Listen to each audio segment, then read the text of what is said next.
soyez mobilisés, le fait que vous soyez mobilisés en termes de communauté est très important parce que c'est ça qu'on cherche aussi. Donc, je vais essayer de vous éclairer au mieux de ce que je connais du PEPR, dont je suis la fabrication depuis à peu près 2 ans, hein. Je ne vais pas revenir sur toutes les étapes. Mais bon, là, on est vraiment rentré dans la phase de construction. Et donc, je voudrais aborder 3 points.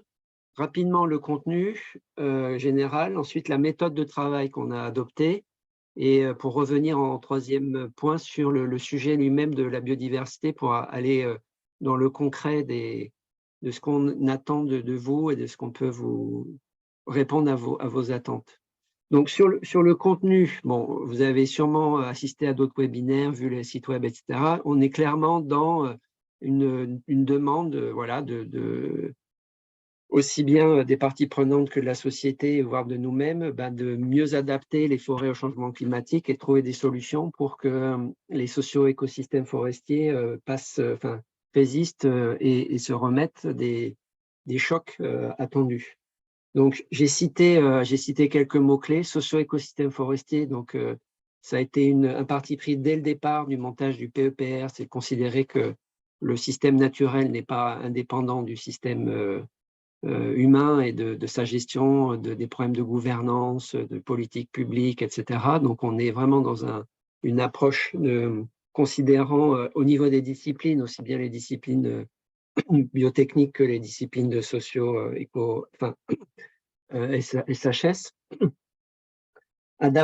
Changement climatique, parce qu'on a bien pointé que c'était le risque majeur. Et puis adaptation, c'est parce qu'on va chercher in fine des solutions de prévention, d'adaptation, d'atténuation pour maintenir la viabilité et le fonctionnement de ces socio-écosystèmes. Donc ça, c'est vraiment l'enveloppe générale. C'est décliné en défis scientifiques qui sont présentés sur la diapo. Vous la voyez? Ouais. Donc, des défis sociétaux qui avaient été mis en avant pour bien montrer que les forêts, c'est quelque chose qui est ancré dans des territoires et soumis à des contraintes pas uniquement physiques, mais aussi socio-économiques. Développer une économie circulaire agile, c'est parce que, voilà, ça c'était une vraie demande par contre du ministère, on n'oublie pas l'économie, les retombées pour la croissance, pour l'emploi, etc. Le 3, qui est plus dans le cœur du réacteur de compréhension des mécanismes donc d'adaptation, de résistance, de résilience des socio-écosystèmes forestiers au changement climatique.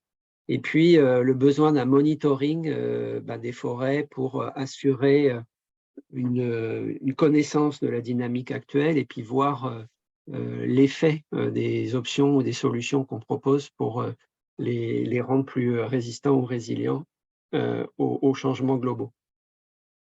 Ça a été ensuite décliné sous forme de projets ciblés dans la mesure où on voulait garder la possibilité d'éviter le saupoudrage du financement. On parle de 50 millions d'euros. On trouve que c'est beaucoup au départ. Quand on enlève les 20% d'overhead, quand on divise ça par 8 ans, quand on divise ça par X équipes, on voit que le risque, c'est que chacun se retrouve avec 10 000 euros pour ne pas faire avancer beaucoup les choses par rapport aux habitudes de développement de projet. Donc, on est parti, et c'est la plupart des PEPR qui font comme ça, sur 2 types d'instruments. Des projets ciblés qui vont être plus des projets pour un peu d'approche top-down, de construction d'infrastructures et de communautés de recherche sur des sujets communs avec une dimension nationale dans la volonté d'avoir quelque chose d'opérationnel, d'ossature, de recherche opérationnelle sur les 8 ans, en se garantissant dès le départ d'objectifs clairs. Ces projets ciblés, en gros, on va leur donner la moitié du budget, c'est-à-dire à peu près 20 millions d'euros. Bon, vous avez vu, il y en a 5, donc en gros, entre 4 et 5 millions d'euros chaque. Et après, en complément de ça, une approche plus classique de projet ouvert sur appel à manifestation d'intérêt ou dépôt mais qui seront adossés au projet ciblé et qui seront sur des thématiques identifiées par les coordinateurs des projets ciblés et puis le copil de Forest, mais qui seront évalués, ceux-ci.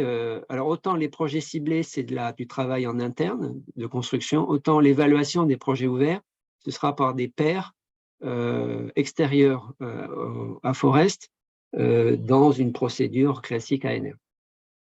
Et qui auront aussi à peu près 20 millions d'euros.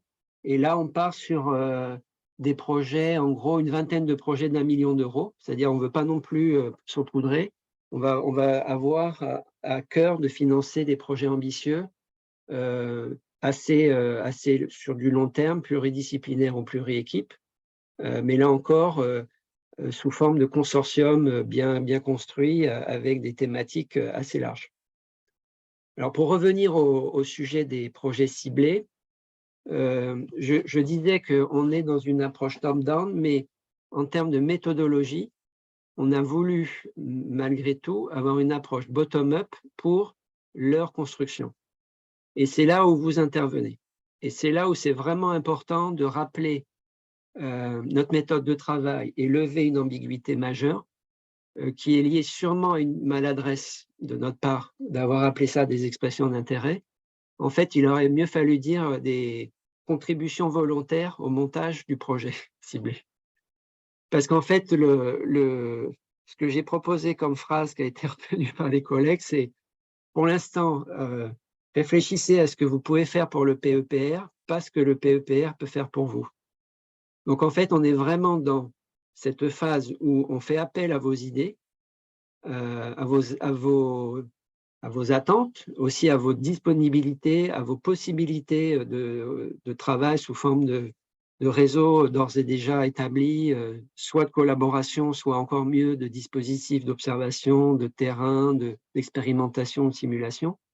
Mais en gros, on se dit que à nous seuls, bon, il y a le comité de pilotage, il y a les pilotes des projets ciblés, mais en gros, par projet ciblé, il y a 4 ou 5 personnes qui travaillent et on ne prétend pas avoir la connaissance complète et parfaite et idéale de ce qu'il faut faire. Donc, on fait appel à vous pour ne pas oublier des choses importantes et surtout construire une façon de travailler et aussi la possibilité de mener à bien un projet de recherche communautaire plurispécifique sur 7 ans. Donc, on est vraiment dans la construction de ces projets ciblés. Donc, ces projets ciblés, en gros, il y en a 5. Je les passe en revue rapidement pour vous montrer un petit peu le périmètre. Le premier, le 1, c'est l'adaptation au changement climatique, mais en termes surtout sur la partie résilience qui nous semblait important et renouvellement forestier. Donc, on a pas mal réfléchi à son périmètre et à son contenu. Donc, il va être animé par Georges Kunzler et Bruno Locatelli. On va surtout se cibler sur la partie recovery, de récupération du concept de résilience, c'est-à-dire en gros, post-perturbation liée au changement climatique ou aux changements globaux, comment on assure le renouvellement forestier avec des méthodes qui permettent de reconstituer rapidement un écosystème ou un socio-écosystème viable et efficace, tout en favorisant les processus d'adaptation pour les perturbations suivantes. Et donc, on va être très clairement dans la phase plutôt juvénile, c'est-à-dire de reconstitution, semis, régénération naturelle, plantation, etc. Après, vous verrez le contenu précis, hein, mais pour l'instant, je vous fais un survol. Le deuxième projet, c'est sur les risques. Et là, alors vous voyez qu'à chaque fois, on essaie de mettre l'exergue sur une thématique importante et originale et on ne couvre pas tout. Voilà. Donc, on ne va pas tout faire dans Forest, mais on va essayer d'avoir des choses vraiment émergentes d'un point de vue scientifique et importantes d'un point de vue appliqué est utile, on va dire. Et donc, l'idée, ce n'est pas de refaire le programme scientifique du département Ecodiv à INRAE, c'est d'avoir un vrai projet original et ciblé.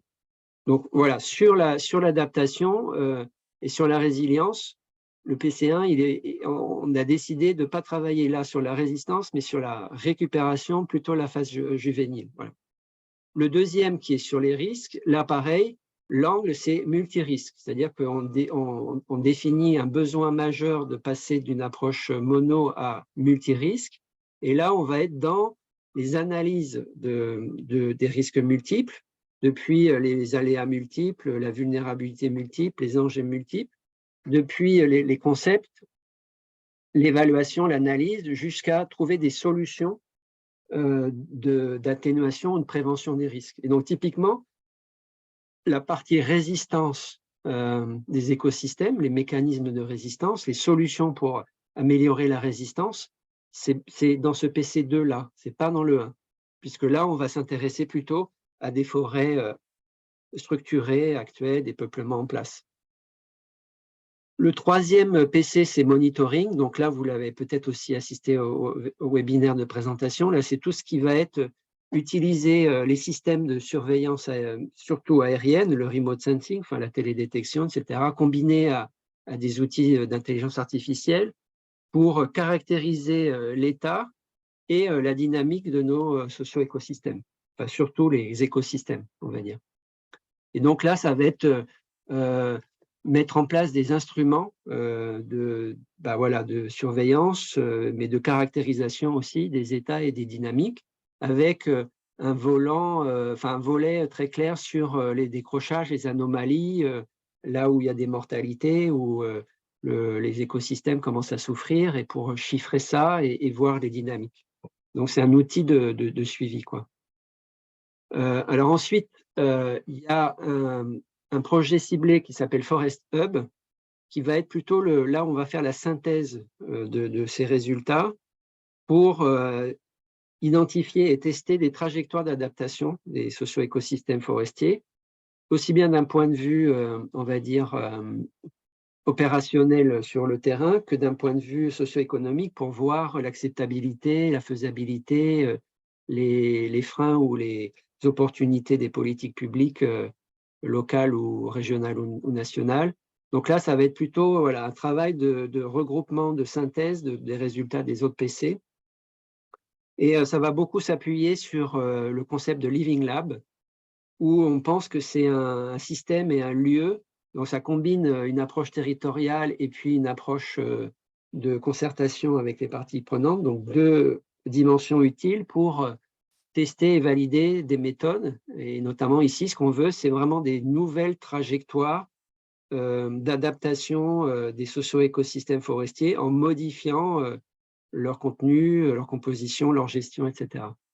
Bon, il y aura aussi une partie dans ce Forest Hub d'éducation, de communication, de réflexion, mais on est là sur la partie la plus synthétique du système. Et puis après, il y a un autre projet ciblé qu'on a rajouté qui a peut-être une dotation un peu plus faible, mais qui reste importante, qui est autour des données, leur partage, leur interopérabilité, parce que on s'est dit que tous ces projets ciblés ou ouverts allaient générer des données, ce serait dommage qu'elles soient éparpillées, alors qu'on doit pouvoir, elles vont être utiles à plusieurs projets, et puis elles vont pouvoir aussi être valorisées en soi par des méta-analyses ou des analyses compliquées, ou du data mining, des choses comme ça. Donc voilà rapidement brosser les projets ciblés. Et donc quand je fais le bilan de ça, vous avez vu, alors je l'ai fait un peu exprès, mais vous avez sûrement perçu ça, l'item biodiversité n'apparaît pas explicitement dans les intitulés ou dans les objectifs prioritaires. Et c'est là où je comprends et je partage vos interrogations sur cette thématique. Donc c'est à partir de là qu'il faut qu'on discute et qu'on travaille ensemble, avec deux pistes pour démarrer, qui sont un peu caricaturales, mais qui me semblent, on va dire, opérationnelles en termes de réalisme enfin, c'est la façon dont je le vois pour intégrer les thématiques de biodiversité, c'est considérer la biodiversité soit comme un effet, soit comme une réponse. Donc, considérer en gros la biodiversité comme un effet, ça va être tout ce qui va avoir une relation avec le rôle fonctionnel, voilà, de la biodiversité en termes de capacité de résilience, résistance, récupération, atténuation des risques, fourniture de services, etc. Donc, on est là dans la thématique très classique que vous connaissez, hein, biodiversité et fonctionnement des écosystèmes, ou biodiversité, contribution de la nature à la société, enfin ce genre de… Et là, ce genre d'approche va clairement est déjà clairement dans un certain nombre de tâches ou sous-tâches. Pour reprendre le PC1 sur la résilience, la récupération, c'est très clair que Georges et Bruno réfléchissent déjà à des expérimentations, des simulations, des choses comme ça, où on va regarder en quoi la diversité des sources de graines ou la diversité voilà, assure la reconstitution du cycle, le redémarrage du cycle, ou alors en quoi la diversité de la mosaïque favorise le retour à l'équilibre. Sur la vulnérabilité, il y a aussi d'ores et déjà, ou sur les solutions d'atténuation des multirisques, des choses sur en quoi la diversité des forêts est un gage de meilleure résistance. Donc ça, ces parties-là sont, je dirais, d'ores et déjà dans les tuyaux et assez bien identifiées. Et donc, pour tous les collègues qui travaillent sur ces questions-là, il y a moyen de faire remonter des idées.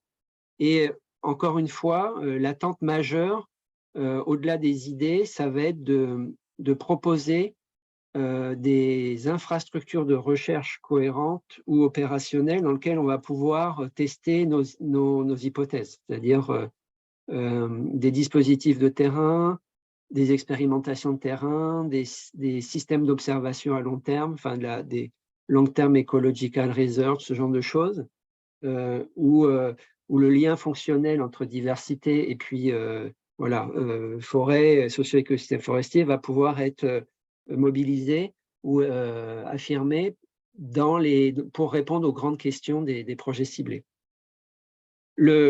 L'autre aspect qui est la biodiversité en tant que réponse, là, elle est dans les têtes et les esprits, mais elle n'est pas encore dans le marbre, je dirais. C'est-à-dire que tout le monde, enfin, toutes les réunions qu'on a eues sur les projets ciblés, à chaque fois, on a dit qu'il faudra vraiment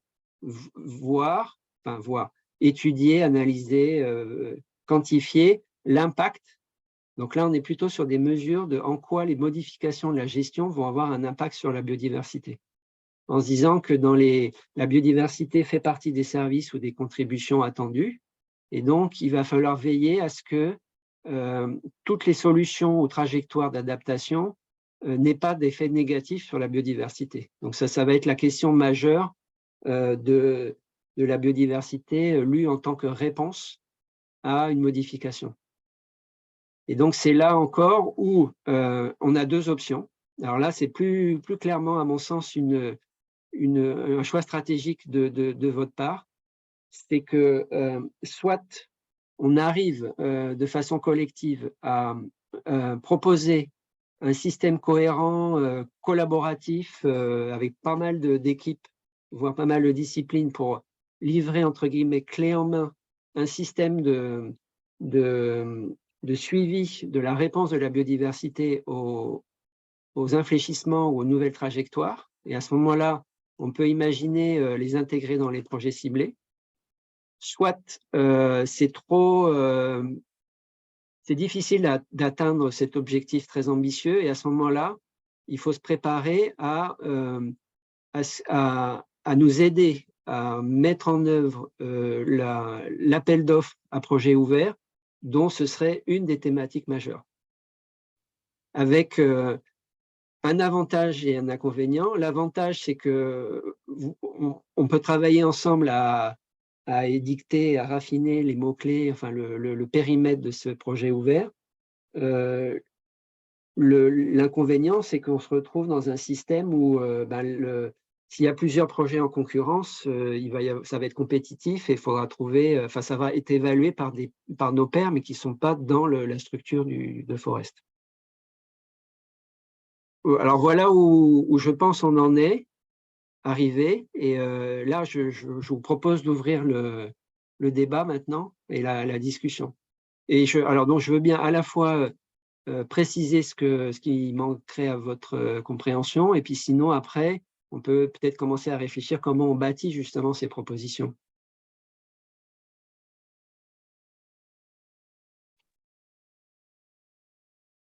Merci Hervé. Je vais peut-être ouvrir le bal Ouais. des premières questions. Il était précisé qu'il y aurait 2 vagues successives d'appels à projets ouverts. Oui. Est-ce que ces 2 vagues sont équilibrées? C'est-à-dire, tu évoquais tout à l'heure à peu près une vingtaine de projets au total, donc 2 vagues qui financeraient chacune une dizaine de projets. Ou est-ce qu'il a ambitionné de faire une première vague un peu préliminaire, exploratoire, et une deuxième vague plus lourde? Non, non, je pense qu'on est parti sur 2 vagues équilibrées parce qu'on gère nous-mêmes le budget, et donc on se dit que c'est plus malin d'avoir moitié-moitié. Après, on va se donner le temps d'élaborer le cahier des charges et puis les sujets des projets ouverts. Et donc, ça va nous prendre tout 2024 avec un premier appel fin 2024. Ce qu'on peut juste rappeler, voilà, c'est qu'il y aura une demande d'un certain niveau d'ambition, c'est-à-dire qu'encore une fois, ce sera des projets assez collaboratifs et pas ponctuels. Et donc, ça me permet de revenir juste encore sur le point que les expressions d'intérêt, il ne faut absolument pas avoir en tête qu'on est d'ores et déjà à sélectionner des projets que vous seriez en train d'élaborer entre vous.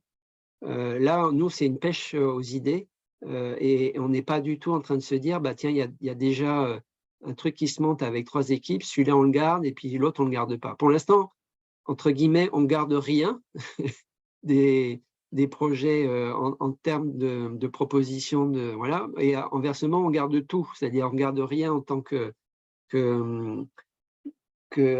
expression d'intérêt organisée comme une réponse à la l'ANR. Par contre, on garde toutes les bonnes idées qui nous aident à construire dans un. Alors, en fait, ce qu'on fait, c'est que là, on garde ce qui est utile pour construire ces projets ciblés avec leurs tâches. Et après, ce qui n'est pas dedans nous servira aussi de matériau pour les projets ouverts. Mais en gros, ce qu'il faut quand même avoir en tête pour éviter les déceptions de cet hiver, c'est que quand on aura fini cette phase de consultation, puis de consolidation des projets ciblés, à la fin des fins, c'est quand même les coordinateurs des projets ciblés et des tâches qui choisiront qu'est-ce qui va se faire et avec qui. Et donc là, malheureusement, ça va être du top-down. On va pas pouvoir, on va pas revenir à dire à chacun qui a émis une expression d'intérêt pourquoi on garde, pourquoi on ne garde pas. Et 2, on va pas pouvoir voilà, satisfaire tout le monde. Et on va pas non plus réouvrir une énième phase de consultation. Donc là on est vraiment pour l'instant de la contribution volontaire de la part de tous les chercheurs de la communauté recherche forestière pour construire ça, quoi. Mais ça veut dire que les 2 vagues d'appels à projets ouverts auront le même contenu thématique Non, défini. non, non, non, non. Non, la première vague sera sur des sujets qui nous paraîtront mûrs ou urgents. Et la deuxième vague, ce sera après avoir vécu et analysé les résultats des premières années des projets ciblés et des projets ouverts. Ok. Donc, on peut pas encore, je ne peux pas encore te dire, si tu veux, quelles vont être les thématiques. Ouais, Ça va être construit tout au long de l'année 2024. ouais. Et si on rebondit sur la fin de ton propos tout à l'heure, la biodiversité comme une réponse Mhm. qui évolue, qui est en dynamique par rapport à des changements, des inflexions sylvicoles ou une évolution du climat ou que sais-je. Tu disais aussi que si on a des projets ouverts autour de cette question, il faut que ça s'adosse à un des projets ciblés. et que ce soit porté par le ou les coordinateurs du projet ciblé. Sur cette question en particulier, ça relève duquel des projets ciblés? Celui qui s'appelle Monitor ou... Non, ça peut être, à mon sens, la plupart des projets. Ça peut être au niveau de certains Living Labs, ça peut être en termes de récupération, renouvellement, ça peut être en termes de risque, en termes de monitoring. Non, ça peut aller partout. Moi, la différence que je vois en termes de projet ciblé, projet ouvert, c'est que dans un projet ciblé, enfin, pour s'adosser à des projets ciblés, sur une construction sur la biodiversité en termes de réponse, je pense que c'est plutôt une approche qui serait de type méthodologique, sans être péjoratif, mais un système à long terme qui permettrait d'assurer une qualité, une continuité dans l'acquisition des données sur la réponse de la biodiversité à tout ça, avec quelque chose comme une espèce d'infrastructure voilà, d'observation ou de dynamique de la biodiversité qui servirait éventuellement à plusieurs projets ciblés. Après, on verra toujours dans lequel on met plutôt l'argent, mais ça, ce n'est pas un problème. Alors que les projets ouverts, à mon sens, ça va être plutôt de tester la réponse de la biodiversité à des opérations plus dans certaines régions ou sur certains living labs ou des choses comme ça. Et ce sera peut-être moins multitaxonomique, ce sera peut-être, enfin voilà. Je ne sais pas si c'est clair, mais moi, c'est un peu comme ça que je le vois, quoi. Okay. Parce que les projets ciblés, c'est vraiment, l'idée, c'est de mettre à disposition de la communauté des moyens de recherche en termes de méthodes, d'infrastructures, parce que, encore une fois, le Forest ne va pas tout financer, donc ça sera déjà des systèmes, des infrastructures, des méthodes, des outils qui seront en partie déjà assurés, financés, et donc des projets européens, régionaux, ANR pourront se baser là-dessus pour ne pas avoir à tout refaire. Et donc, c'est quand même un système de cofinancement, finalement.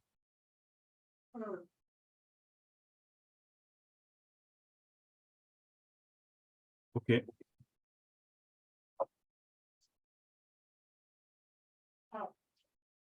Je pense que c'est toi qui vois les mains levées, Christophe. Il y a des gens qui veulent poser des questions. Pour l'instant, il n'y a pas de main levée. Moi, je vois Aurélie. Moi, je vois Aurélie. Pardon, Ouais. je n'avais pas vu, c'était décalé. Mais ne soyez pas timides, les autres, hein, levez la main pour… À toi, Aurélie.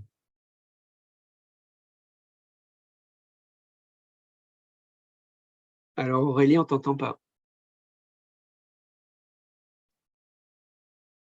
Là, vous m'entendez ou pas? Oui. Faiblement. Ah. Et là, c'est mieux? Est-ce que vous m'entendez? Oui, on entend. Ça va. Okay. Donc, moi, je représente les microbiologistes et j'ai une double question. La première, au sujet de tout ce qui est monitoring. La microbiologie, ça se monitore pas très bien du ciel. Et en fait, on a un peu l'impression que du coup, ça disparaît complètement du projet général, alors que ça reste quand même, microbiologie du sol, un élément, en tout cas pour le sol, un élément très important. Poser un peu la question de savoir comment est-ce que tout ça a été pris en compte. Et la deuxième question vis-à-vis aussi des aspects de microbiologie, c'est que certes, il y a tout un tas de choses qu'on peut faire dans du suivi sur des grands sites expérimentaux, mais il y a une grande part pour lequel on a besoin de faire des expérimentations dans les systèmes qui sont beaucoup plus simplifiés pour pouvoir apporter des réponses, justement. Et on a un peu l'impression que tout ça aussi, ça rentre pas du tout dans le cadre du PEPR. Or, pourtant, on a besoin de ces réponses-là. Donc, on se posait un petit peu la question de si c'est des choses qui avaient été envisagées et de quelle manière. Alors, pour répondre à tes questions, pas forcément dans l'ordre, le monitoring. Pour commencer par ça, je suis absolument d'accord avec toi et on l'a pointé dès le départ que le PC4 là, ou 3 sur le monitoring, comme le parti pris, c'est mobiliser plutôt la télédétection au vu du ciel, on ne va pas pouvoir monitorer beaucoup de biodiversité, si ce n'est la biodiversité du couvert forestier. Et donc, on voit bien que tout ce qui est invisible ou trop loin de l'œil des satellites, sera difficilement pris en compte dans ce PC-là. D'où la nécessité d'avoir d'autres approches de monitoring des autres composantes de la biodiversité qui sont hyper importantes, aussi bien pour le fonctionnement que pour la réponse aux changements attendus. Donc, il y a une solution qui était éventuellement envisagée, c'était de travailler sur des indicateurs indirects, en quoi voilà, le couvert forestier, les essences forestières, etc., la structure peut prédire une partie de la biodiversité invisible aux caméras des satellites. Mais bon, c'est plus ou moins satisfaisant. Et puis, il y a l'autre possibilité, voilà, qui est, encore une fois, soit de préparer une réponse concertée des microbiologistes dans les projets ouverts pour la réponse de la biodiversité microbienne à je ne sais quel projet ciblé ou modification de la gestion, soit de s'intégrer dans les questions qui relient le rôle, la composition ou le fonctionnement de la sphère microbienne au processus testé dans les projets ciblés, donc en termes par exemple de vulnérabilité ou en termes de résilience. Donc c'est une façon de répondre pour la biodiversité microbienne, mais qui, à mon avis, Pas que pour les microbes. qui va être la même pour les autres groupes. C'est-à-dire, encore une fois, c'est soit s'accrocher aux projets là, qui sont plus, encore une fois, axés sur le rôle fonctionnel, soit élaborer des méthodes de suivi ou de quantification de la réponse aux changements attendus ou provoqués. Oui, ce sera pareil pour les insectes, en fait. Oui, ce sera pareil pour tous les groupes. Ce sera pareil pour tous les groupes. Et donc, encore une fois, il ne faut pas s'attendre à ce que Forest finance tout ce qui est dans Ecodiv, dans les départements de recherche forestière des universités et puis du l'INRA, du CIRA, etc. Il a fallu faire des choix sur des thématiques importantes. Et pour être tout à fait franc et sans langue de bois, le sujet biodiversité a été mis sur la table avec beaucoup à la fois se dire que c'est hyper important que ce soit dans Forest, mais en se disant aussi qu'il y avait pas mal de thématiques qui seraient plus aisément ou naturellement étudiées par le muséum ou des choses comme ça. Donc, typiquement, il va falloir jouer fin sur qu'est-ce qu'on va pouvoir garder dans Forest, de vraiment pas couvert par d'autres PEPR ou d'autres instances de recherche. Mais du coup, par exemple, tout ce qui est adaptation, enfin tout ce qui est autour de mécanismes adaptatifs, évolutifs des insectes, enfin de populations d'insectes à différents. Alors je sais pas, ça peut être les forêts, enfin des feux de forêt, des choses comme ça. Est-ce que ça peut rentrer dedans ou est-ce que c'est totalement hors propos? En répondant comme ça d'emblée, on peut imaginer que dans le PC sur l'analyse des risques, on considère que les aléas vont eux-mêmes dépendre des effets du changement climatique et qu'ils peuvent évoluer et qu'ils peuvent être modifiés en termes de fréquence, d'impact, des choses comme ça. Donc, on peut imaginer que des sujets sur la réponse adaptative touchent aussi bien les arbres en termes de résistance aux vulnérabilités, mais que certains aléas en termes de fréquence ou d'impact.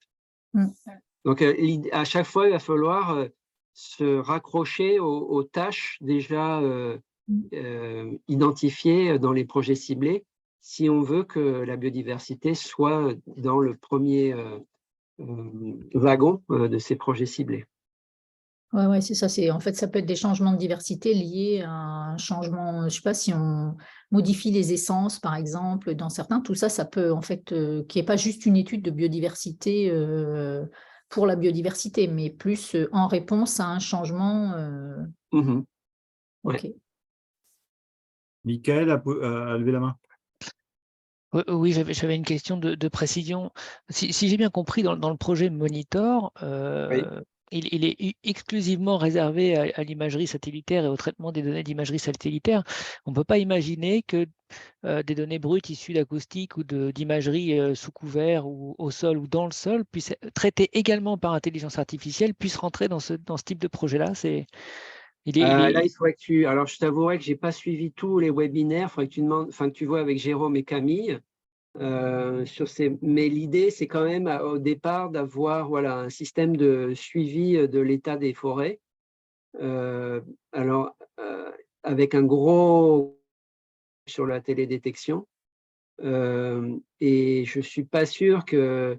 Alors, ils vont avoir besoin de données au sol plutôt pour entraîner leur deep learning et pas forcément pour leur stockage en soi. Donc, est-ce qu'à ce niveau-là, ils vont avoir besoin de ce genre de données que tu évoques? Là, il faudrait que voir avec Jérôme quoi, et Camille. D'accord. Mais moi, ce que j'avais retenu, c'était quand même que, vu les budgets et le coût de ce genre d'approche, ce serait quand même une majeure partie vue du ciel. J'avais un peu compris ça et tu confirmes. C'est un peu dommage parce qu'il y a pas mal de choses en développement là, sur des suivis longitudinaux mobilisant ce type d'approche, l'acoustique ou autre. Mais bon, Ouais. OK. Je Oui, mais reverrai là, avec alors eux. voilà, encore une fois, s'il y a un projet collaboratif sur des méthodes de suivi à haut débit, hein, pour prendre un vocable un peu passe-partout de biodiversité, permettant de la monitorer sur plusieurs années dans plein d'endroits en réponse à des changements dans les living labs, par exemple, ça pourrait émarger à des projets ouverts, par exemple. D'accord. Benoît, une question? Oui, merci Hervé. Oui, les questions de biodiversité, elles sont un peu souvent transversales aux différents thèmes qui sont abordés par les projets ciblés. Alors, j'ai un peu deux questions. C'est dans quelle mesure les questions de biodiversité, elles sont prévues dans les tâches, dans au moins une tâche dans chaque projet ciblé? Et est-ce qu'on peut imaginer des projets transversales sur plusieurs projets ciblés? Alors, en fait, là, effectivement, c'est un montage un petit peu délicat, mais moi, alors, on a encore 6 mois hein, pour avancer sur la construction. Mais là, encore une fois, hein, si sur la thématique biodiversité, qui est, comme tu le dis et que je confirme, transversale, on a une capacité de montage d'une sorte d'infrastructure de recherche dédiée. On verra après dans quel projet on les raccroche. Mais ça, ce n'est pas tellement un problème rédhibitoire. Tu vois ce que je veux dire? Donc, encore une fois, moi, la vision que j'en ai, c'est que sur l'aspect fonctionnel, ça va être assez facile de se raccrocher à des tâches. Sur l'aspect réponse, je le vois, comme tu le dis, transversal. Et à ce moment-là, on va peut-être pas vouloir prendre le risque d'avoir cette approche transversale au niveau d'un projet ouvert. Et on va peut-être se dire qu'on cotise, entre guillemets, sur plusieurs projets ciblés pour le rendre disponible à différents projets ciblés. Je ne sais pas si c'est clair, mais voilà, c'est un peu comme ça que je pense que ça va se passer. Frédéric? Ouais, j'avais une remarque et puis une info pour Michael. Donc, la remarque, c'est que ce que tu as dit, Hervé, de la vision de la recherche sur la biodiversité en forêt me semble quand même ne pas prendre en compte toute une histoire, notamment de la communauté BGF, qui était quand même très développée autour du sujet. Et il n'y avait pas du tout que des gens du muséum dans BGF. Et donc, voilà, je trouve que ça n'a pas du tout été repris, enfin, ou peu repris dans ce PEPR, et je trouve ça dommage. Et pour répondre à Michael, je pense que dans le projet Monitor, il peut y avoir des choses de suivi autrement qu'aérien, mais sur peu de forêts, si j'ai bien compris, c'est-à-dire sur des sites long terme déjà existants, où là seraient déployées donc éventuellement de nouvelles techniques de suivi de biodiversité, mais je ne sais pas, sur une dizaine de sites, quoi, quelque chose comme ça. Donc après, ça dépend si nos recherches nécessite de déployer quelque chose sur une vaste surface, auquel cas bah, ça va pas, je pense que ça ne va pas fonctionner avec Monitor. Si par contre c'est de développer des techniques sur quelques sites, il y a peut-être une piste de faire des choses dans Monitor. Oui, me semble-t-il. là, ça sera probablement pour justement regarder les corrélations entre les indicateurs vus du ciel et puis pris au sol. Et après, je suis d'accord, hein, BGF, on a vécu ça. C'était pas pour dire qu'il y avait que le muséum qui le faisait, c'était juste dire que en termes de pilote en France des recherches ou des suivis sur la dynamique de la biodiversité, c'est souvent cet organisme qui est favorisé par les ministères, quoi. Et donc, c'est pour ça que dans le périmètre de Forest, les comités scientifiques et puis le ministère n'ont pas voulu qu'on ait un projet ciblé ou une thématique dédiée à ça. Ouais, mais il faut voir aussi que le PEPR Biodiv, il est très peu sur la forêt et, me semble-t-il, assez peu sur les suivis. Donc en fait, ça sort du champ recherche, mais bon, il y a tout ce qui est le projet surveillance de la biodiversité terrestre, mais qui est moins recherche, plus pour le suivi public général.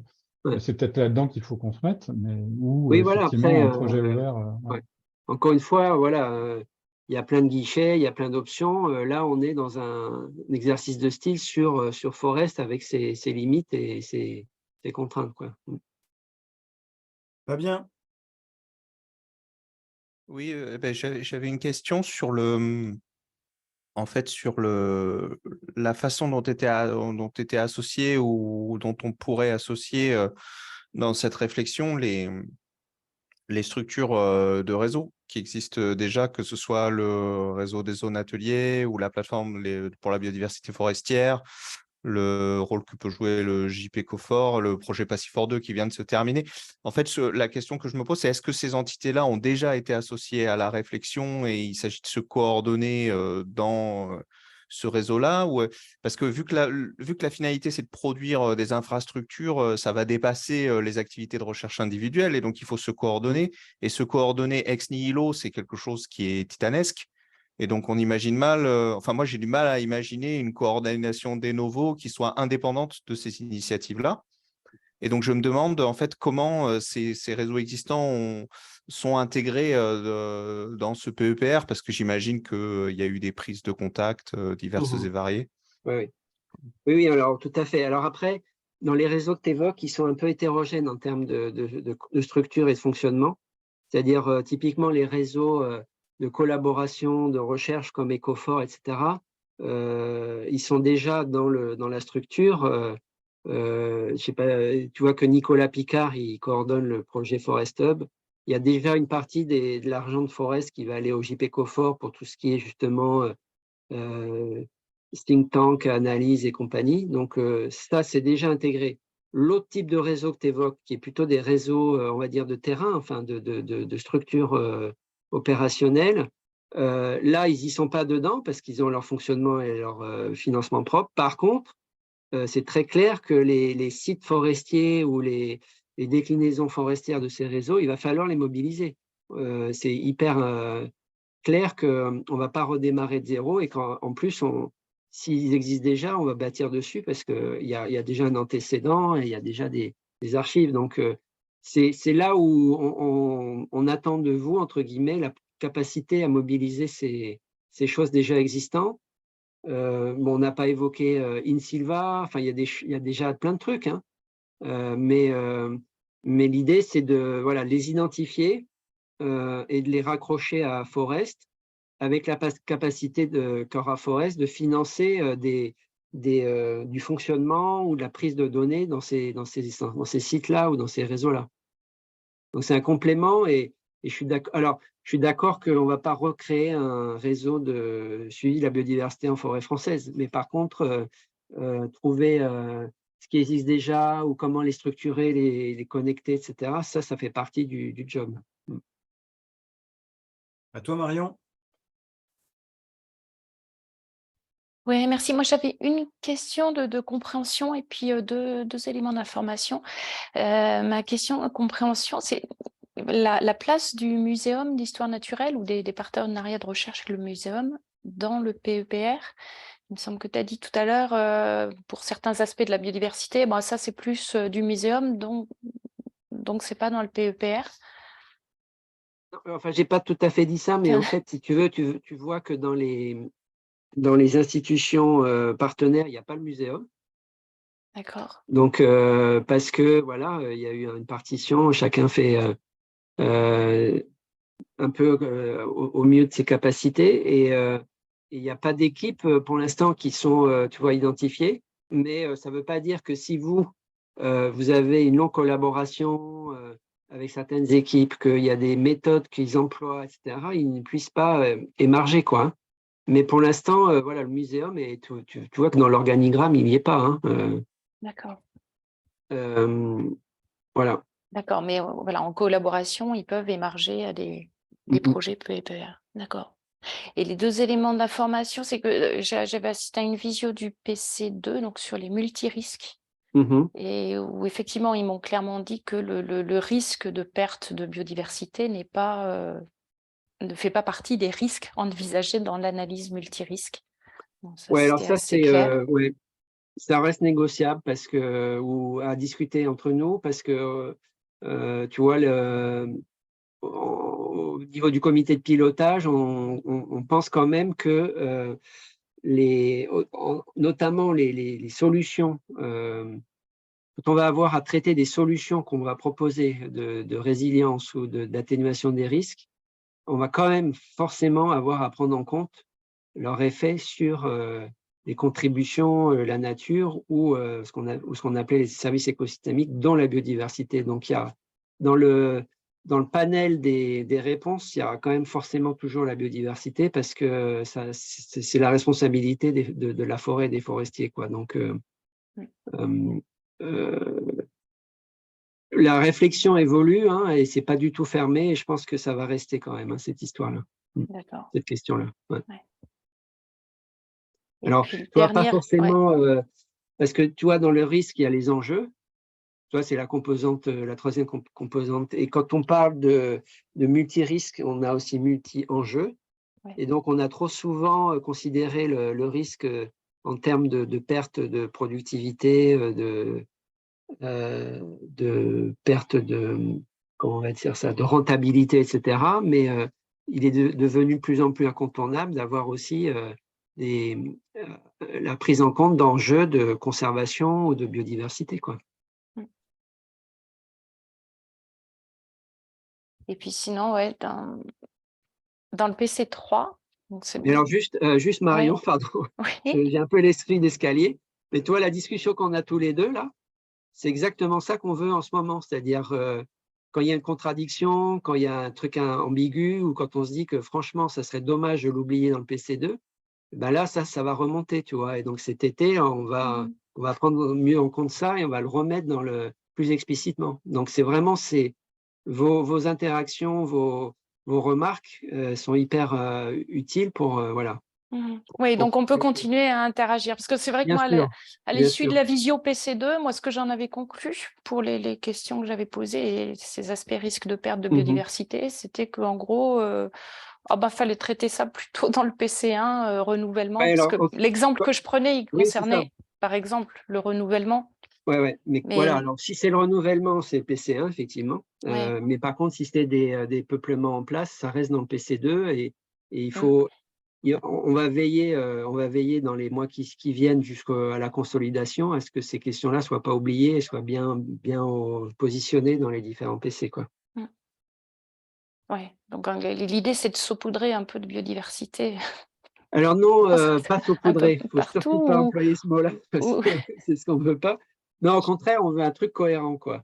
Mais le saupoudrage se fera peut-être au niveau de l'agrégation après, tu vois, de financement, mais en termes de propositions, alors on va effectivement nourrir avec des idées, donc là c'est peut-être la notion de saupoudrage, mais après on va vouloir éviter un saupoudrage de financement Ah oui, par. non, ça j'ai bien compris, oui, non, c'était Ouais. justement par rapport à Non, ça. c'est Non, mais je disais ça ensemencé, un peu ouais. C'est en ensemencé, riant, ouais. mais ouais. Semer les graines dans les bons pots, quoi.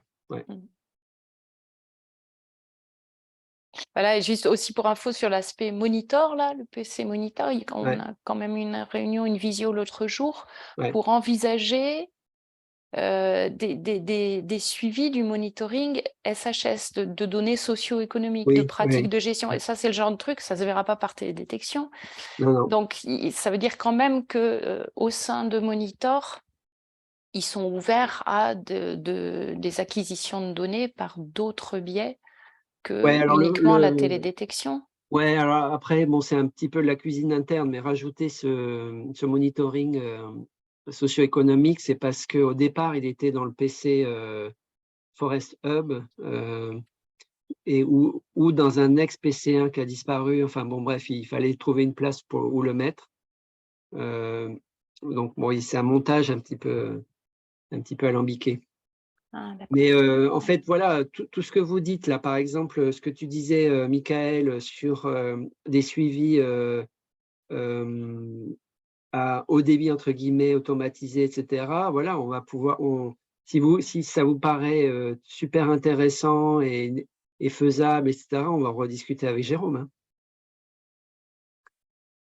Mais il faut que ça soit vraiment cohérent et aussi, il faut que ça soit, encore une fois, je pense qu'il faut l'avoir en tête comme une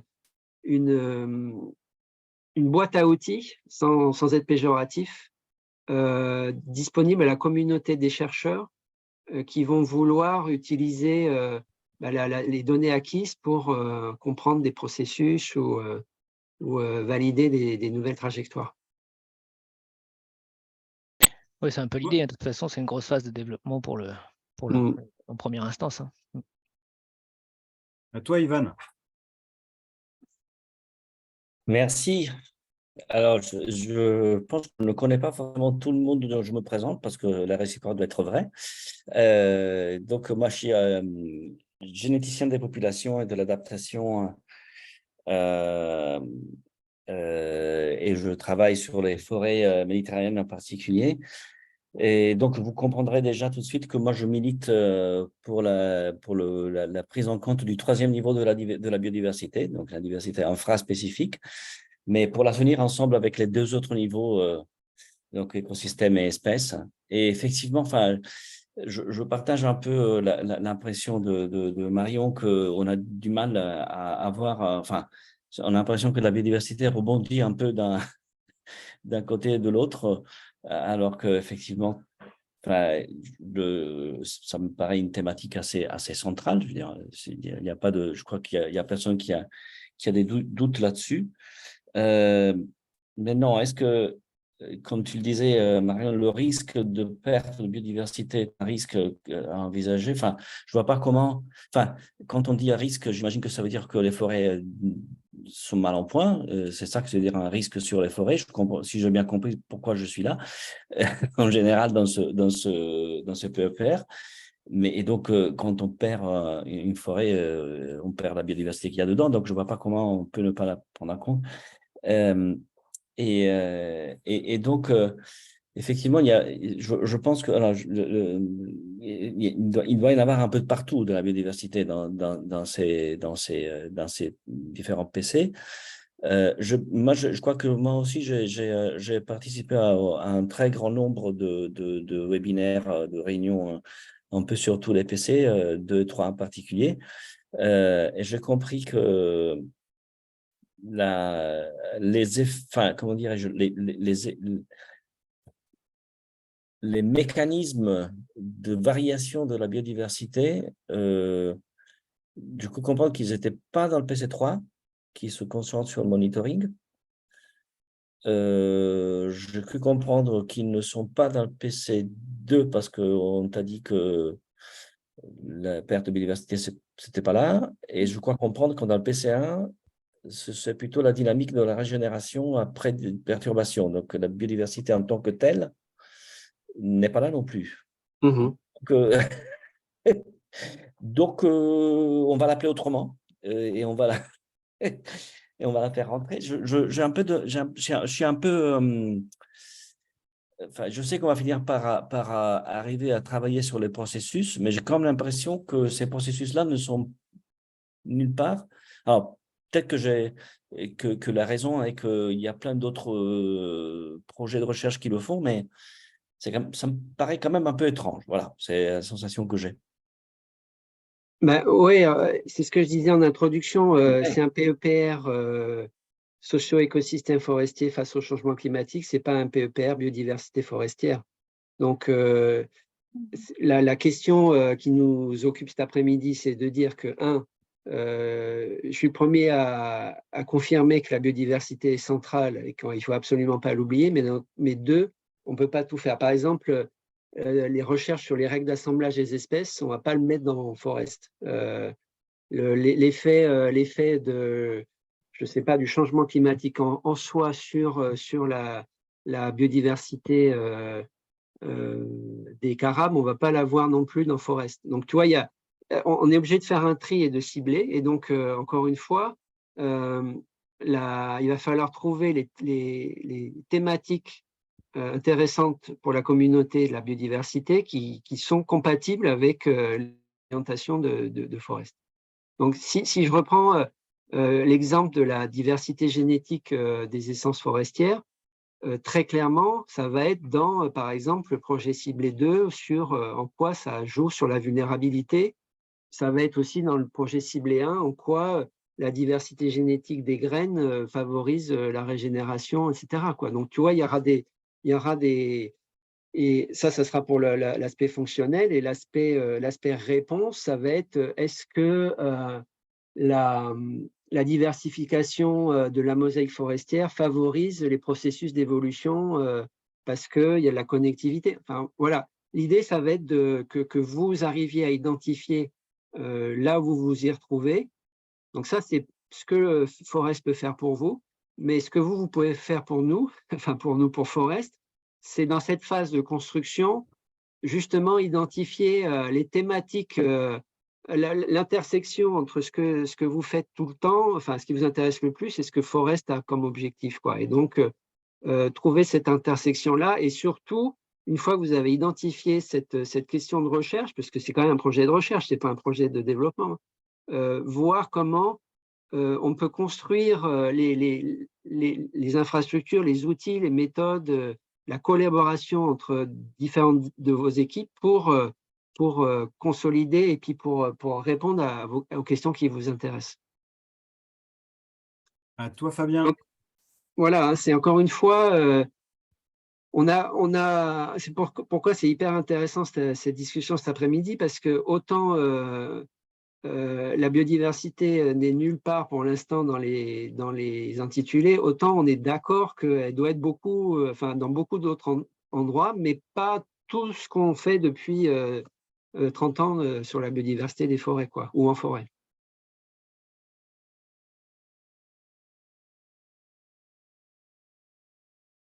Il y avait Fabien qui avait levé la main. J'avais levé la main et j'ai baissé, mais j'ai oublié d'ouvrir mon micro.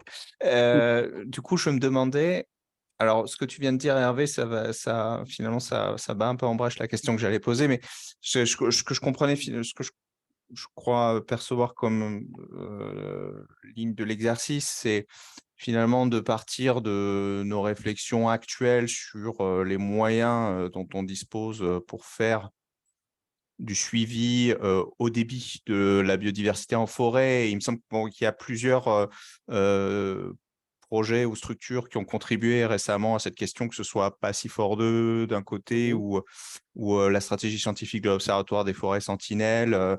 Enfin, on peut citer un certain nombre de choses.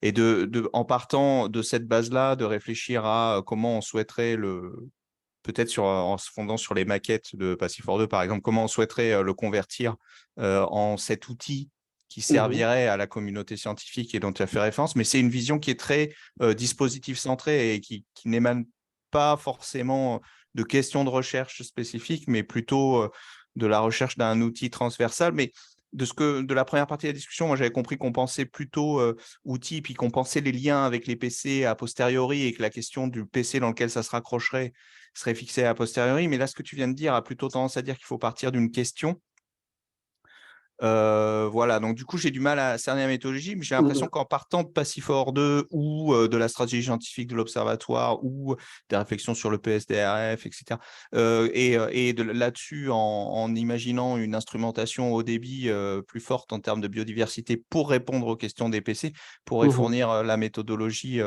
pour avancer. Ouais. Ben, en fait, tu vois bien qu'on est plutôt dans un processus de va-et-vient entre les deux façons de travailler, hein. Là, on est en train d'essayer d'élaborer un contenu et donc, s'il y a une proposition structurée de monitoring basée sur des technologies avancées et des questions quand même de recherche derrière qui peuvent être considérées comme utiles de façon transversale, on peut réfléchir comment l'intégrer dans l'un ou l'autre des projets ciblés, tu vois. Mais pour l'instant, c'est une réflexion qu'on a ensemble, que moi, je vais faire remonter à la réunion de concertation entre projets ciblés là, du 6 juillet, et on va essayer de traiter ça, quoi, voir où on le met, et si on le met en ciblé ou en ouvert. Mais moi, j'ai bien noté ça, quoi. J'ai bien noté ça. Oui. Alors, il reste que, comme tu l'as dit, il y a aussi une dialectique ou un compromis à trouver entre la construction d'infrastructures de recherche communes, opérationnelles, efficaces pour mener à bien nos projets, et puis quand même la volonté de tester des questions ouvertes scientifiques, enfin des fonds de sciences. Donc, c'est pas non plus, les projets ciblés, c'est pas non plus juste de l'assemblage de trucs qui existent déjà, quoi. Il faut aussi que ça réponde à des questions pertinentes pour nous, chercheurs.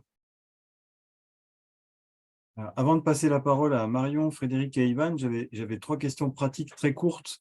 Oui. Tu as évoqué à plusieurs reprises les Living Labs. On sent bien que privilégier nos expérimentations ou nos mesures sur ces sites, ça pourrait être un bon canal. Est-ce qu'un catalogue de ces Living Labs est déjà disponible? Est-ce que la liste est fermée? Et est-ce qu'elle est accessible? Alors, très bonne question. L'objectif du PC, alors Hub, la Forest Hub, c'est de créer un réseau Living Lab pour faire justement une valeur ajoutée à les avoir en réseau, ne pas en avoir qu'un seul. C'est-à-dire que ce qu'on va faire, c'est qu'on va bâtir ceux qui existent déjà, mais on va aussi financer des nouveaux, de sorte d'avoir suffisamment de robustesse ou de puissance pour que l'approche Living Lab soit valable à l'échelle nationale. Ça va passer probablement ou très certainement par des cahiers des charges communes, c'est-à-dire que pour que ça fasse réseau et que ça fasse valeur ajoutée, il ne faudra pas qu'il soit idiosyncratique, hein, il faudra qu'on puisse les assembler ou coordonner leurs résultats. Et donc, il y aura, au-delà de l'approche méthodologique classique, il y aura une volonté double, voilà, un certain niveau de représentativité. Par exemple, on va probablement chercher qu'il y ait des living labs en forêt de montagne, en forêt méditerranéenne, en forêt de plaine, en forêt, etc. Enfin, voilà, en forêt privée et publique. Enfin, voilà, une espèce de représentativité minimale. Et puis voilà, un certain nombre de cahiers des charges qui vont être probablement de tester chacun des itinéraires civicoles ou des trajectoires de renouvellement forestier répétés, quoi, de façon à ce qu'on puisse s'en servir pour tester les solutions. En fait, ça va être surtout ça, en termes d'efficacité, mais aussi en termes de gouvernance, d'acceptabilité, d'intégration dans la filière. Donc, ça va être des laboratoires à ciel ouvert, plutôt pour tester les solutions que pour mettre en œuvre des expérimentations particulières. Et la liste n'est pas définitive, elle va être construite. On va très certainement partir de ceux qui existent déjà, mais pour lesquels il y a quand même une infrastructure de recherche déjà associée dans le groupe des organismes, c'est-à-dire INRAE, Université, AgroParisTech, CIRAD. Les Living Labs qui sont pour l'instant portés uniquement par un PNR ou des choses comme ça, pour l'instant, on va pas forcément les prendre parce qu'on n'aura pas la garantie qui est le suivi scientifique derrière, quoi. Mais l'idée, c'est quand même de compléter le paysage par des Living Labs qui manqueraient pour une espèce de cohérence. Ok. Et question qui est un peu liée, c'est quelle est la position d'un certain nombre d'opérateurs nationaux comme DSF, ONF, IGN dans le PEPR? Alors, dans la gouvernance du PEPR, il est prévu, je ne sais plus comment ça s'appelle, mais en gros, un comité des parties prenantes qui seront associés au pilotage du système, qui ne sont pas forcément, enfin, je ne pense pas qu'ils seront financés en direct par le PEPR, qui est un PEPR de recherche, mais qui seront associés en termes d'études sur le terrain ou qui seraient à leur gestion, par exemple. Donc, il y a un dialogue qui a été déjà engagé, hein. Il y a eu plusieurs réunions de concertation parce que dans la reformulation du PEPR, c'était important qu'on tienne compte de leurs attentes et de leurs envies. Et après, dans la réalisation des projets ciblés et autres, ils seront associés plutôt voilà, dans la déclinaison, mais pas forcément dans l'élaboration, quoi. Et y compris ceux qui font déjà du suivi, du monitoring comme IGN ou DSF sur un maillage national. Si, alors voilà, mais c'est en gros ce qu'on discutait avec Fabien, c'est-à-dire que s'il y a déjà des réseaux et des infrastructures, on va bâtir dessus. Et le PEPR va financer de l'acquisition de données supplémentaires ou de l'analyse de données de ces réseaux, etc., quoi. Donc, il faut effectivement partir de ce qui existe déjà, on ne va pas le réinventer, hein, ouais. Et la dernière Et question… toi, je prenais ce matin l'exemple, on discutait, c'était PC2, mais je prenais par exemple le cas des îlots d'avenir, où l'ONF est en train de tester plein d'essences de partout, pour essentiellement la résistance à la sécheresse, on va dire, hein, pour simplifier. Ben, on s'est dit ce matin que dans une approche multirisque, ce serait pas mal de revisiter tout ça pour voir les dommages par, je ne sais pas, les insectes, les pathogènes, s'il y a, voilà, faire des tests de combustibilité, choses comme ça. Donc, compléter des choses pour avoir une analyse multi-aléa ou multi-vulnérabilité. Enfin, c'est un exemple parmi d'autres. Ok. Et la dernière brève question, c'est sur le calendrier. Tu as bien précisé tout à l'heure le calendrier 2024 du développement du premier appel d'offres ouvert. Et en revanche, pour la maturation des projets ciblés, on avait comme date, nous, que la consultation allait jusqu'au 26 mai. Mais tout à l'heure, tu as semblé évoquer les 6 mois. Ouais, en fait, on va pas fermer. on va pas fermer les échanges. Ça va ralentir un peu en été parce que voilà, il y a quand même des congés, etc. Mais on continue la réflexion jusqu'à cet automne. Le cahier des charges ou la demande, c'est que la structure des projets ciblés soit consolidée d'ici fin octobre. Et donc, il faut continuer à proposer des choses jusque-là. Ce sera toujours utile. Mais c'est ce que je disais en tout début de discussion, c'est un appel à idées, des contributions volontaires, dans cet esprit de constitution d'infrastructures au sens physique, mais aussi conceptuel, et d'outils collectifs. Et pas c'est ce qu'on a redit ce matin aux collègues qui étaient au webinaire du PC2, ne vous épuisez pas à essayer de faire un projet ANR avec 3 équipes sur une question particulière. C'est pas l'exercice. L'exercice, c'est continuer à vous concerter pour, de façon collégiale, faire des propositions, voilà, comme on discutait depuis le début là, de l'après-midi, sur le contenu des tâches des projets ciblés, parce que c'est ça vraiment la priorité. Si après on se rend compte que ce qui vous intéresse et ce qui est vraiment cohérent n'est pas retenu dans les projets ciblés, on redémarrera une consultation pour le sujet des appels d'offres des projets ouverts. Mais si j'avais un conseil à donner, c'est que maintenant, il faut qu'on se focalise et qu'on utilise notre restant d'énergie pour plutôt la contribution au projet ciblé, quoi. Ok.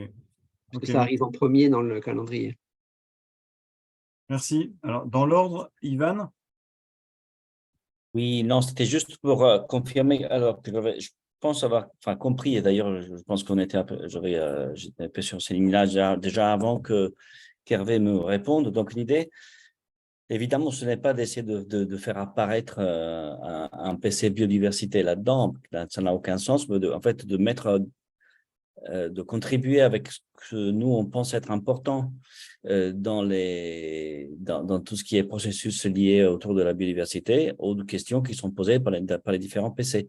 Donc, il faut se permettre de dire, voilà, nous, on pense avoir ça à dire et c'est important pour l'esprit de tel ou tel PC. Et ça implique évidemment un minimum d'efforts interdisciplinaires. Ça, c'était un peu l'esprit général du PEPR. Et que donc, voilà, il ne faut pas penser que, puisque le mot-clé biodiversité n'apparaît pas, la biodiversité n'est pas un sujet. Enfin, c'est un sujet, mais ça contribue à répondre aux questions qui sont posées, c'est ça? C'est ça, tout à Ok. fait. Merci. Tout à fait. Ouais, ouais. Frédéric? Ouais, je trahis pas du tout la pensée de Christophe pour dire qu'il faut absolument que la biodiversité apparaisse, hein, et enfin pas que apparaisse, soit vraiment traitée, quoi. Mais on voit que dans les demandes des parties prenantes, les demandes du ministère, etc., c'était pas leur priorité, c'était pas ils voulaient pas en faire une thématique en tant que telle, quoi. Voilà.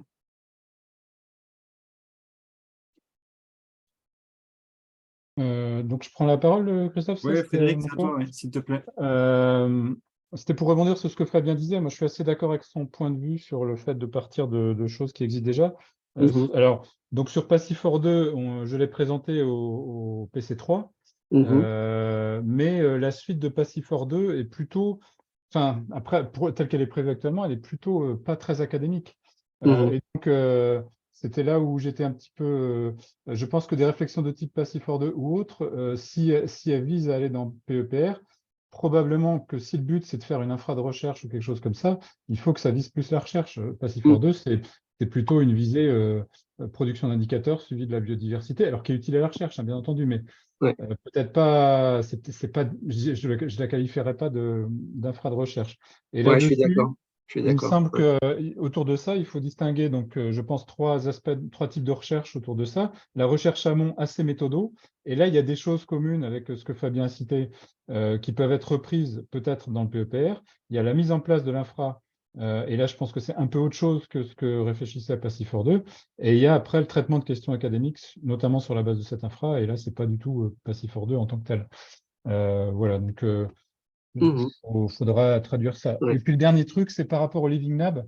Est-ce que dans ce concept-là, la notion de gestion adaptative est bien présente? Enfin, moi, je suis plutôt tenant de cette notion de gestion adaptative. Et j'aimerais faire la remarque plusieurs fois, mais je ne suis pas certain que ce soit extrêmement là. Et je pense qu'il y aurait des choses à préciser, quoi. Oui, en fait, c'est un problème de vocabulaire et puis de glissement des concepts, parce qu'en fait, la gestion adaptative, c'est un peu repris sous une forme plus ou moins travestie en termes de recherche-action. Enfin, voilà, tu vois que le concept de Living Lab est très à la mode et en fait, on l'apprend en le faisant. Mais derrière là, il y a quand même la gestion apprenante, la gestion adaptative, la recherche-action. Enfin, c'est quand même l'idée de développer en tenant compte des attentes et puis des capacités des gestionnaires, avec la possibilité de le faire évoluer au fur du temps, au fur et à mesure du temps en fonction des résultats. Donc, je pense que ça regroupe beaucoup des concepts de gestion adaptative, hein. Donc, à mon avis, on doit pouvoir retrouver pas mal de notions dans cet aspect-là.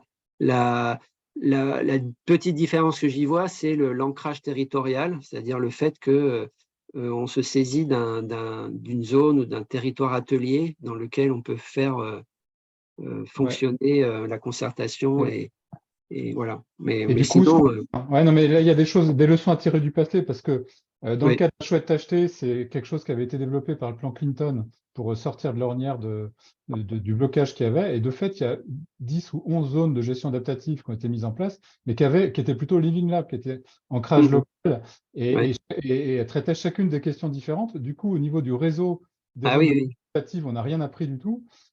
Et du coup, je pense qu'on n'a pas vraiment… Enfin, on a effectivement pris en compte l'interaction avec le local, ça je pense que oui. Je ne sais même pas s'il y a des SHS, mais probablement que oui.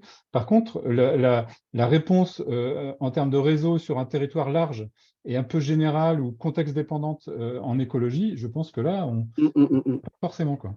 Ouais, mais ça fait partie des défis du réseau de Living Labs, d'identifier un plus petit commun dénominateur qui permettra de faire des choses au-delà du local, quoi. C'est-à-dire que comme il faut quand même, dans l'approche Living Lab, laisser la main aux parties prenantes, on ne peut pas tout leur imposer, ça fait partie du jeu.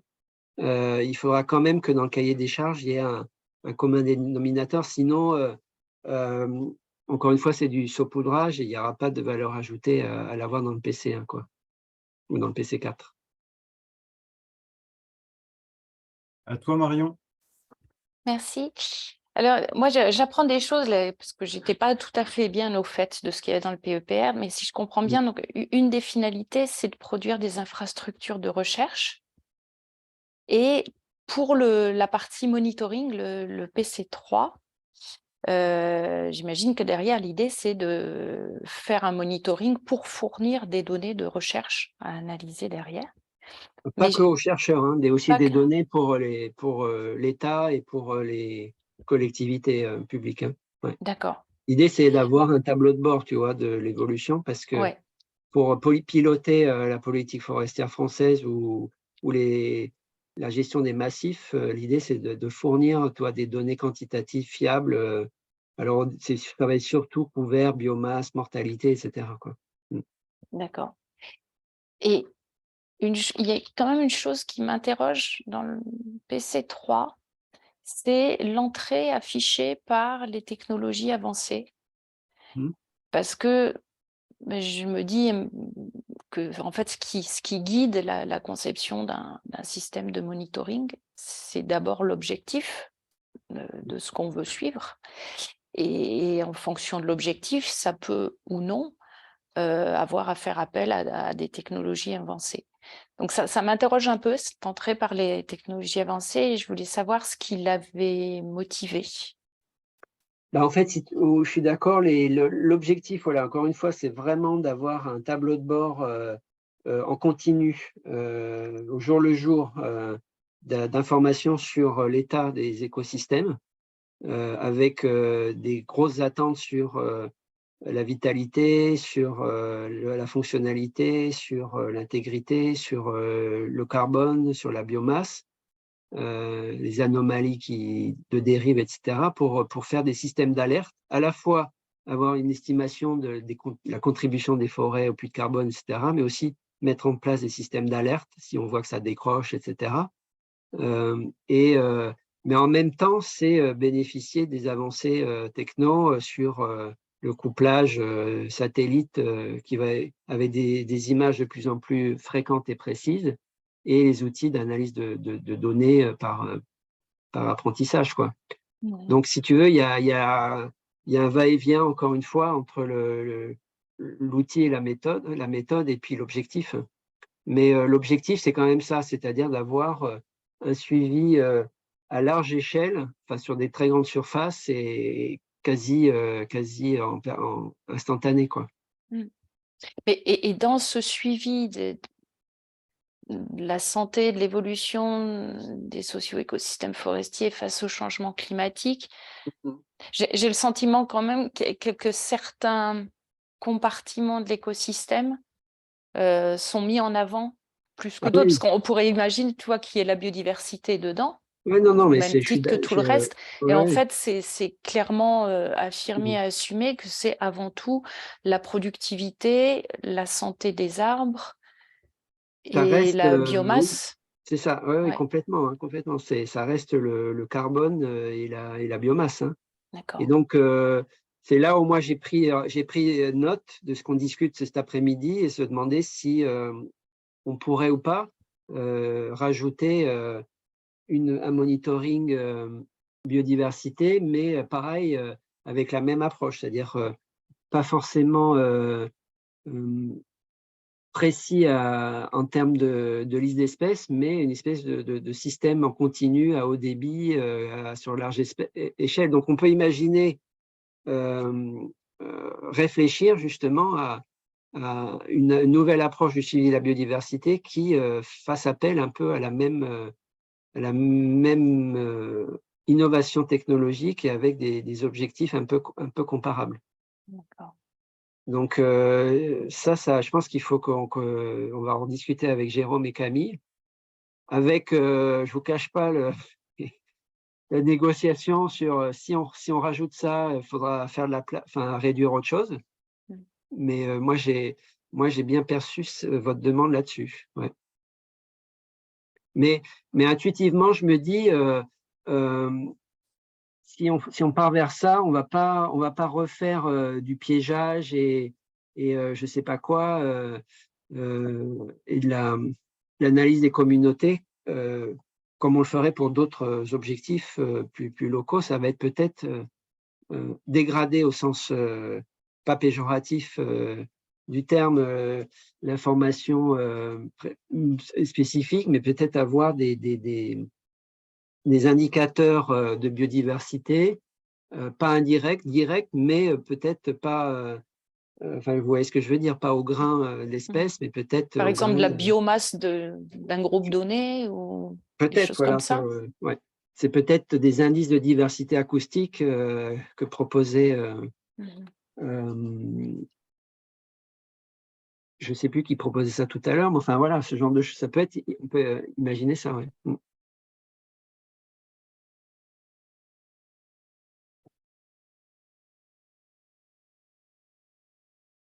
C'est Michael, je crois, qui proposait ça tout à l'heure.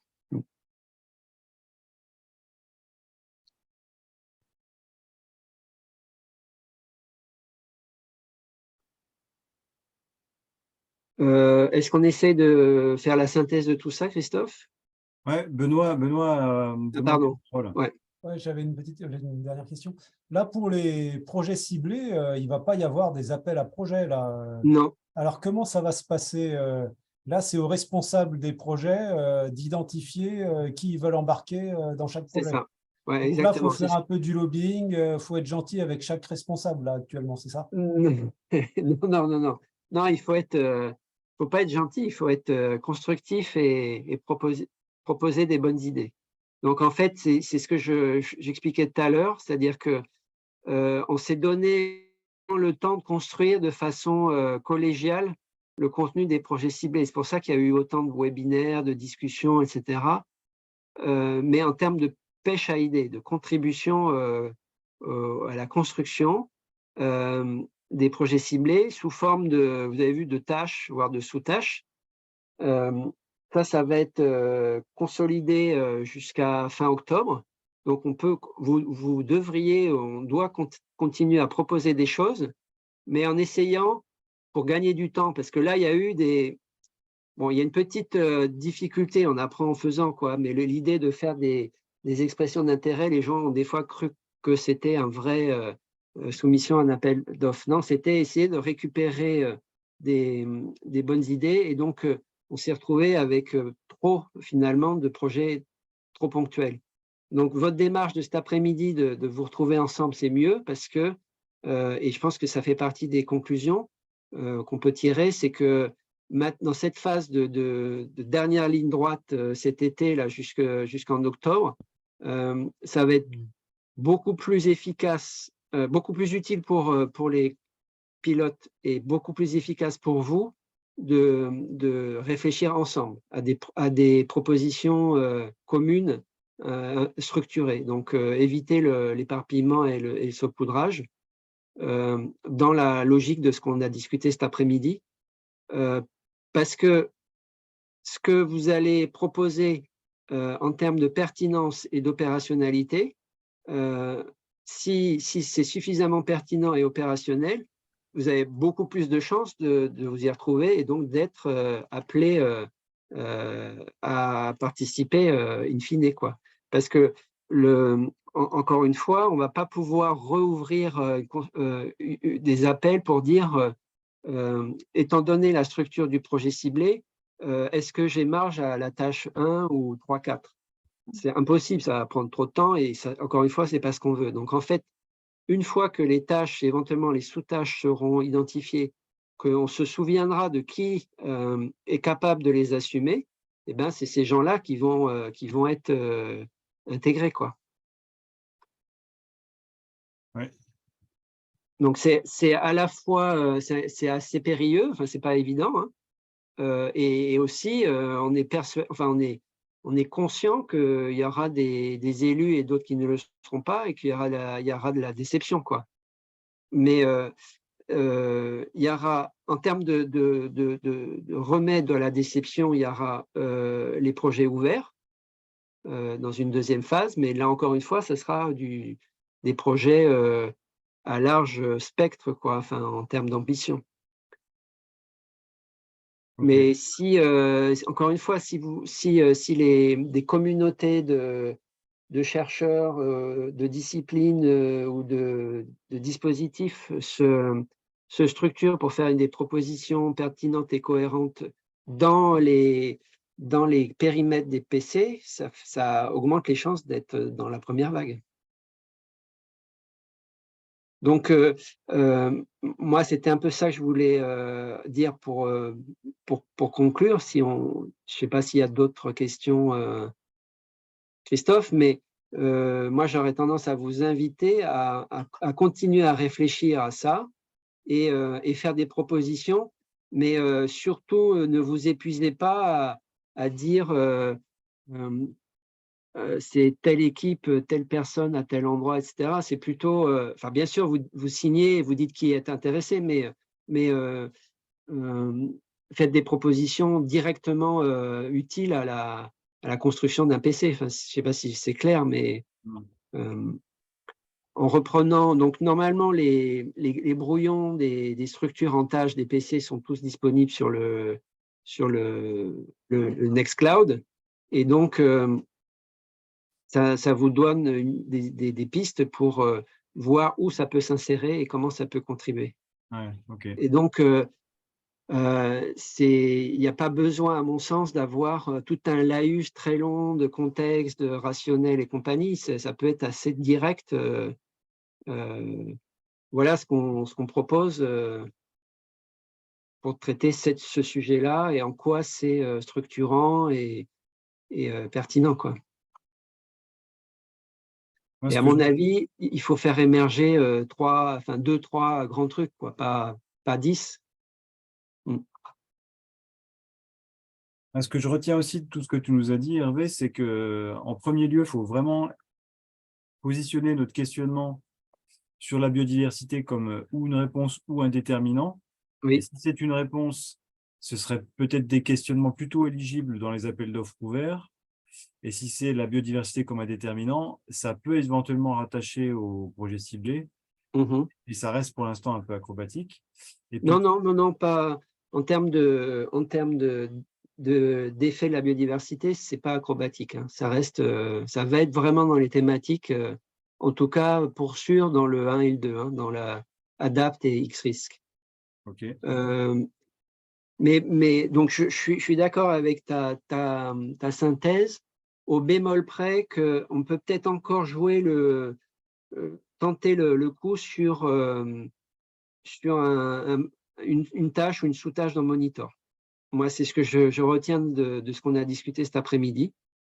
Et donc, si vous pouviez, d'ici le 6 juillet, faire une page ou une demi-page là-dessus, moi, je peux commencer à essayer de discuter avec Jérôme, quoi, voir si c'est… Mais vous voyez enfin, moi, ce que j'imaginais, c'était plutôt voilà, un système comparable à ce qu'ils proposent, parce que ils vont pas, eux, faire… enfin, je veux dire, c'est du macro, quoi, hein. Ce qu'ils proposent, Ouais. c'est du macro et du temporel. Donc, si vous pouvez faire du macro temporel sur d'autres éléments des écosystèmes forestiers, on peut essayer de jouer le coup. Ok.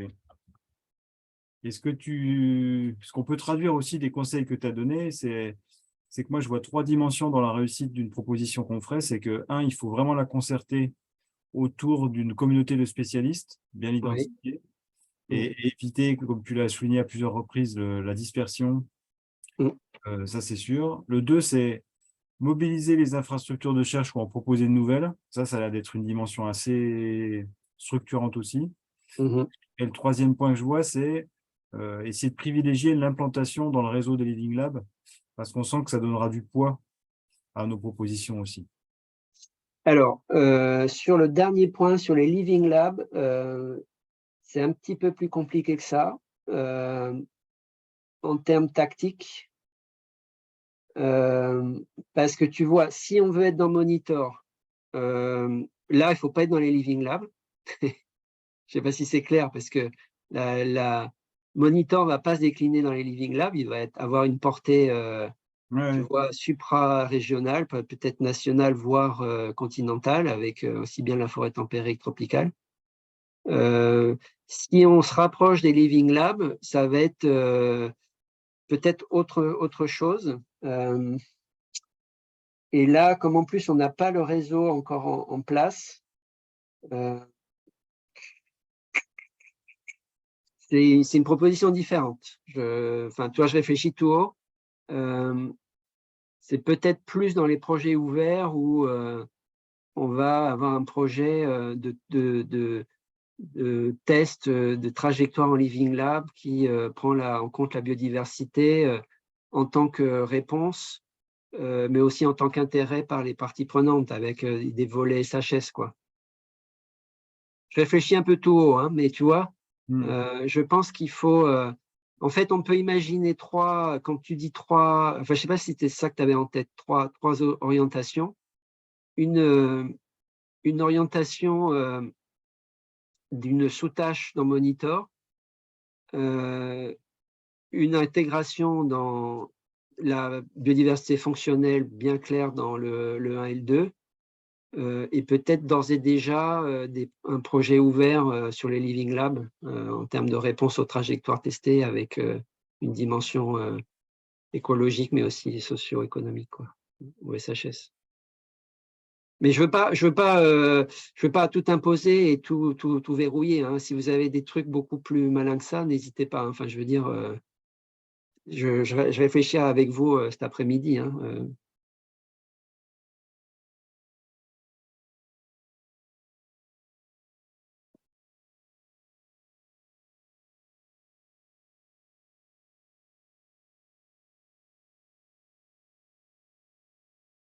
Ok.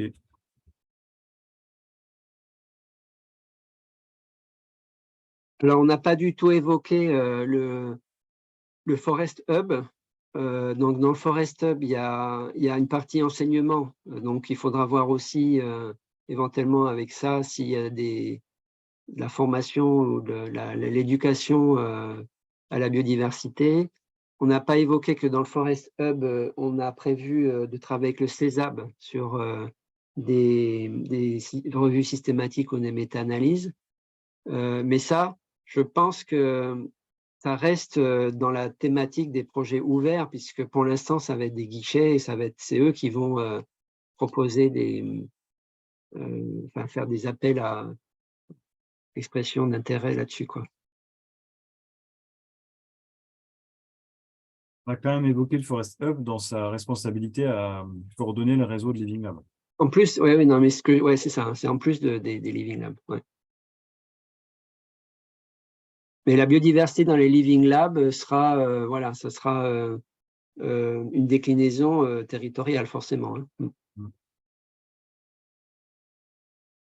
On a commencé à en parler à Chantilly, parce que je crois que c'était un des sites fléchés dans les Living Labs de Forest. Ouais, Chantilly sera dedans. Je pense qu'il y aura déjà, à mon avis, le Living Lab d'AgroParisTech Nancy. Il y aura Chantilly, il y aura Bocage Forestier dans les Landes. Ce sera déjà les 3 premiers. Et après, on verra s'il y a d'autres, mais on va partir de ce qui a démarré, quoi. Ouais.